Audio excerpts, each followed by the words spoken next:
We provide you the platform to turn your dreams into reality. Give wings to your aspirations with KR Mangalam University. नमस्कार, news nation digital के हमारे इस खास episode खबरें दुनिया की में आपका स्वागत है। मैं हूं Sumit Kumar Dubey and this video is co-powered by KR Mangalam university. पिछले कुछ महीनों से पूरी दुनिया की निगाहें जिस मसले पर टिकी हुई थी वो है ईरान अमेरिका के बीच जारी तनाव और उसके समाधान के लिए होने वाली बातचीत। अमेरिकी प्रेसिडेंट डोनाल्ड ट्रंप साफ कह चुके हैं कि अगर ईरान के साथ उनके परमाणु हथियारों वाले इरादे को खत्म करने की डील ना हुई तो फिर ईरान के साथ एक बड़ा युद्ध होगा। इसी सिलसिले में बातचीत भी चल रही है, लेकिन अचानक से 22 अप्रैल को कश्मीर के पहलगाम में एक आतंकी हमला हुआ जिसमें 2 दर्जन से ज्यादा भारतीय टूरिस्ट की जान चली। भारत ने इसका इल्जाम पाकिस्तान पर लगाया है और पीएम मोदी ने बदला लेने का ऐलान किया है। साल 2016 के उड़ी आतंकवादी हमले, 2019 के पुलवामा हमले के अपने अनुभव से पाकिस्तान को यह पता है कि भारत उसकी जमीन पर घुसकर कार्रवाई करेगा। लिहाजा पाकिस्तान की ओर से भी जमकर धमकियां दी जा रही हैं, तैयारियां की जा रही हैं। ये कहा जा रहा है कि अगर भारत हमला करेगा तो वो बात फिर युद्ध तक पहुंच जाएगी और अगर वाकई में ऐसा होता है तो ये बात अमेरिका के लिए बेहद टेंशन वाली होगी, क्योंकि ऐसे में ईरान पर हमला करने की उसकी प्लानिंग चौपट हो सकती है। क्योंकि पिछले 3 साल से रूस और यूक्रेन में ऑलरेडी एक जंग चल रही है जिसमें अमेरिका भी इनडायरेक्टली शामिल है। अगर भारत और पाकिस्तान के बीच भी जंग शुरू हो जाती है तो फिर ईरान के साथ युद्ध शुरू करना काफ़ी मुश्किल हो जाएगा, क्योंकि एक साथ 3 बड़ी जंग होने पर पूरी दुनिया का सिस्टम ही प्रभावित हो सकता है।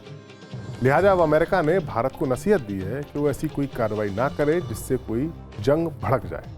अमेरिका के वाइस प्रेसिडेंट JD वेंस, जो भी कुछ दिनों पहले ही भारत आए थे, उन्होंने कहा है कि भारत जम्मू कश्मीर के पहलगाम में हुए आतंकी हमले का ऐसा जवाब भारत को नहीं देना चाहिए जिससे कि क्षेत्रीय युद्ध की स्थिति बन जाए। उन्होंने ये भी उम्मीद जताई कि पाकिस्तान भारत के साथ सहयोग करेगा ताकि पाकिस्तान की जमीन से काम करने वाले आतंकियों को पकड़कर उनके खिलाफ कार्रवाई की जा सके। एक इंटरव्यू में JD वेंस ने पहलगाम हमले पर अपना रिएक्शन देते हुए कहा कि उन्हें उम्मीद है कि भारत इस आतंकी हमले का ऐसा जवाब देगा जिससे एक व्यापक क्षेत्रीय संघर्ष की नौबत नहीं आई।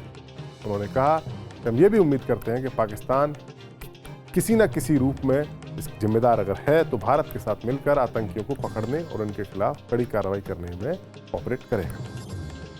दरअसल JD वेंस का ये बयान पाकिस्तान की उन कोशिशों का नतीजा है जो वो अमेरिका को समझाने के लिए कर रहा है कि भारत की किसी भी तरह की जवाबी कार्रवाई करने से भारत को रोका जाए। भारत की जवाबी कार्रवाई का खौफ का आलम यह है कि पाकिस्तान के एक मंत्री ने तो कुछ दिन पहले रात के 2 बजे ऐलान कर किया था कि भारत कभी भी हमला कर सकता है, 24 से 36 घंटे के बीच हमला कर सकता है। भारत के राफेल फाइटर जेट्स की नियमित उड़ान भी पाकिस्तान को हमले की कोशिश नजर आ रही। यही नहीं, पाकिस्तान के डर का आलम यह है कि उसने अपने 2 बड़े शहरों का एयर स्पेस भी कुछ घंटों के लिए बंद कर दिया। पाकिस्तान ने सिक्योरिटी कंसर्न्स का हवाला देते हुए मई के महीने में कराची और लाहौर 2 बड़े शहरों के एयर स्पेस को और उसके कुछ खास हिस्सों को प्रतिदिन 4 घंटे के लिए बंद रखने का ऐलान किया और देश के सभी हवाई अड्डों को हाई अलर्ट पर रखा गया है। पाकिस्तानी अखबार एक्सप्रेस ट्रिब्यून ने एक खबर दी है जो उन्होंने एक आधिकारिक नोटिस के हवाले से एक खबर छापी है जिसमें लिखा है कि संबंधित हवाई क्षेत्र 1 मई से 31 मई के बीच स्थानीय समय अनुसार सुबह 4 बजे से 8 बजे तक बंद रहेगा। पाकिस्तान के सिविल एविएशन मिनिस्ट्री की तरफ से कहा गया है कि बंद होने से वाणिज्यिक उड़ानों के संचालन में कोई खास बाधा नहीं आएगी, क्योंकि ये जो घंटे जो टाइमिंग दी गई है उस दौरान जो विमान है उन्हें जो ऑप्शनल रूट से वहां भेजा जाएगा। इस अखबार में छपी खबर के मुताबिक पाकिस्तान और भारत के बीच बढ़ते हुए तनाव के मद्देनजर पाकिस्तान के अधिकारियों ने देश के तमाम हवाई अड्डों पर हाई अलर्ट जारी किया हुआ है और सुरक्षा और निगरानी प्रोटोकॉल को काफी बढ़ा दिया। एक्सप्रेस ट्रिब्यून ने विमानन सूत्रों के हवाले से खबर दी है। भारतीय हवाई क्षेत्र से गुजरने वाले या यहां से उड़ान भरने वाली सभी विदेशी उड़ानों की कड़ी निगरानी शुरू की जा रही है। और अब एक ओर जहां पाकिस्तान के हमले की आशंका से पाकिस्तान डरा हुआ है, तो वहीं दूसरी ओर उसके आर्मी चीफ असीम मुनीर, उन्होंने फिर से एक धमकी दी। रिपोर्ट्स के मुताबिक असीम मुनीर ने कहा है कि किसी को कोई भ्रम नहीं होना चाहिए, भारत कोई भी मिलिट्री एक्शन करता है तो उसका जवाब तुरंत, दृढ़ता और बड़े स्तर पर दिया जाएगा। वहीं दूसरी ओर भारत ने न सिर्फ आसमान बल्कि समंदर में भी पाकिस्तान की नकेल कसने की तैयारी कर ली। इंडियन नेवी ने समुद्र में मोर्चा संभाल लिया है। एयरक्राफ्ट कैरियर INS विक्रांत पूरी फ्लीट के साथ अरब सागर में पाकिस्तान के करीब मौजूद है। इंडियन आर्मी ने सीमा पर अपनी मौजूदगी बढ़ा दी है। LOC पर पाकिस्तान के सीज फायर के उल्लंघन का जवाब गोलियों से दिया जा रहा है। इंडियन एयरफोर्स ने भी आसमान में अपनी चौकसी बढ़ा दी। भारत ने पाकिस्तान के लिए अपना एयर स्पेस बंद कर दिया है। इससे अब पाकिस्तान एयरफोर्स, पाकिस्तान के जो वाणिज्यिक विमान हैं उनके लिए मुश्किल होगी और पाकिस्तान एयरफोर्स के हर विमान की उड़ान पर नजर रखी जा रही है ताकि उसका कोई विमान भारत में एंट्री ना कर पाए। भारत की इन्हीं तैयारियों के मद्देनजर ही पाकिस्तान को यह खौफ हो गया है कि भारत कोई बड़ी कार्रवाई करना चाहता है और वो पाकिस्तान अब अमेरिका से मदद की गुहार लगा रहा है। अमेरिका में पाकिस्तान के राजदूत रिजवान सईद शेख ने राष्ट्रपति डोनाल्ड ट्रंप से अपील की है कि वो भारत और पाकिस्तान के बीच बढ़ते हुए तनाव को कम करने में मदद करें।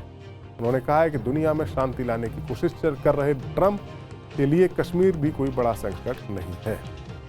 इस बात से हम अंदाजा लगा सकते हैं कि पाकिस्तान, जिसकी की दोस्ती फिलहाल चीन से सबसे ज्यादा है, चीन के भरोसे है, चीन के हथियारों को इस्तेमाल करता है, चीन की फंडिंग से ही कई सारे प्रोजेक्ट्स पाकिस्तान में चल रहे हैं, लेकिन जब भारत का खतरा उसके सामने आया है तो सीधा सीधा वो चीन को छोड़कर अमेरिका के पास पहुंच रहा है कि अमेरिका शायद उसे भारत के गुस्से से बचा ले। लेकिन ट्रंप के लिए फिलहाल सबसे बड़ी चुनौती या सबसे बड़ी प्राथमिकता ईरान, और ट्रंप नहीं चाहते कि ईरान का मसला सेटल होने से पहले ही कोई नया मसला खड़ा हो जाए। दोनों देशों के बीच चल रही परमाणु बातचीत का चौथा राउंड स्थगित हो चुका है, जिससे पता चलता है कि अभी भी इस मसले के समाधान में कितने पेच फंसे हुए। इसी बीच अमेरिका के डिफेंस मिनिस्टर ने ईरान को एक नई धमकी दी। पीटर हेग्सेथ, जो उनके डिफेंस मिनिस्टर हैं, उन्होंने ईरान को खुली धमकी दी है कि यमन के हूती बागियों को समर्थन देने की सजा उसे भुगतनी पड़ेगी। दरअसल अमेरिका यमन के जो हूती बागी हैं उनके खिलाफ भी लगातार हमले कर रहा है, लेकिन हूती बागी भी बराबर अमेरिका को जवाब दे रहे हैं। उनके कई सारे ड्रोन्स हूती बागी गिरा चुके। अमेरिका हमेशा आरोप लगाता है कि हूती बागियों के पास जो हथियार है, उनको जो ट्रेनिंग है, वो ईरान से है। और अब जबकि हूती बागी आंख से आंख मिलाकर अमेरिका को टक्कर दे रहे हैं, तो फिर अमेरिकन डिफेंस मिनिस्टर ने धमकी ईरान को दी। वहीं ट्रंप ने भी ईरान को एक और धमकी दी है। उन्होंने कहा है कि ईरान से तेल खरीदने या पेट्रोकेमिकल प्रोडक्ट्स की सभी तरह की खरीद रुकनी चाहिए, और अगर किसी देश या व्यक्ति ने यह खरीदे हैं तो उस पर तत्काल पाबंदी लगा दी जाएगी। हम सभी जानते हैं ईरान की इकोनॉमी का बहुत बड़ा हिस्सा, या यूँ कहें कि इकोनॉमी के पीछे इकोनॉमिक जो पावर है उसमें बहुत ज़्यादा हिस्सा उसकी तेल के निर्यात का है। अमेरिकी पाबंदियों के चलते ईरान आमतौर पर अपना तेल नहीं बेच पाता, लेकिन फिर भी कोई जुगत लगाकर तेल बेचा जा रहा है जिससे कि ईरान की इकोनॉमी चलती रहे। अब अमेरिका उसको भी टारगेट कर रहा है। जाहिर है ट्रंप का पूरा फोकस इस वक्त ईरान पर। पाकिस्तान इसी का फायदा उठाकर अमेरिका को ये कन्विंस करने में लगा है कि अगर भारत ने कोई कार्रवाई की तो युद्ध भड़क जाएगा। यही वजह है कि उपराष्ट्रपति JD वैंस ने भारत को जंग न भड़काने की नसीहत की। लेकिन इतना साफ है कि अमेरिका भले ही कितनी भी नसीहत दे, भारत पहलगाम का इंतकाम जरूर लेगा।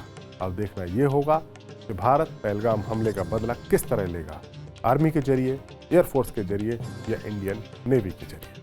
हमारा ये वीडियो आपको कैसा लगा कमेंट सेक्शन में जाइए और अपनी राय हमें जरूर दें।